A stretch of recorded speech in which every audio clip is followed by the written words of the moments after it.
Good morning.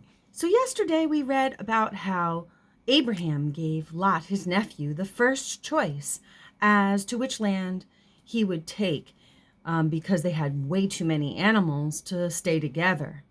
And today's reading, we're going to learn more about God's promise to Abraham. And it's found in Genesis chapter 15. Lot chose the green plain of Jordan and left his uncle Abraham to wander the bare, rocky hills. But in spite of choosing the best for himself, Lot was soon in trouble. He settled in Sodom, one of the cities on the plain. War broke out between the chiefs of nearby cities, and Lot was taken hostage by a chieftain who had raided Sodom. Abraham came quickly to the rescue with a strong band of his own men and set Lot free. Abraham would not take payment or reward from the chiefs he had helped, but God talked to Abraham once more, saying, "Don't be afraid, Abraham. I will keep you safe, and I will give you a great reward." Abraham wanted neither riches nor honor. There was only one thing he and Sarah longed for, a child of their own. "What good will riches do me?" he asked bitterly. "I have no son to inherit my wealth. Sarah and I are too old now to have children. When I die, one of my slaves will be my heir." "Come outside your tent," God told him, "and look up at the sky." Abraham went out in the cool evening air. The night was bright with stars. "Can you count those stars?" God asked.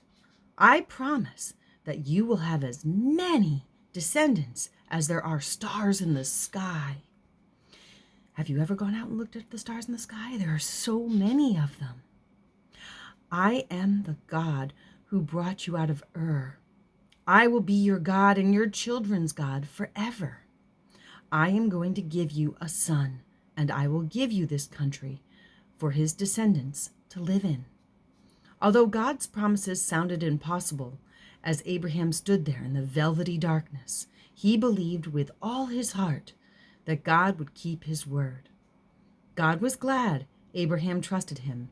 He accepted Abraham because he put his whole faith in God. And here's a picture of Abraham looking up at that nighttime sky as God told him his promise to him. And we'll have to come back more to find out how that promise plays out. And he makes so many promises to us, doesn't he? And he keeps each and every one of them. And he wants to help you obey him so you can enjoy those promises.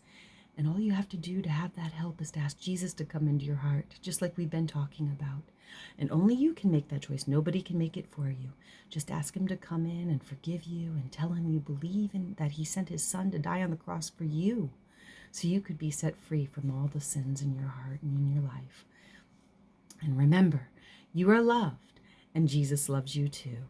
I'll talk to you more tomorrow. Bye-bye.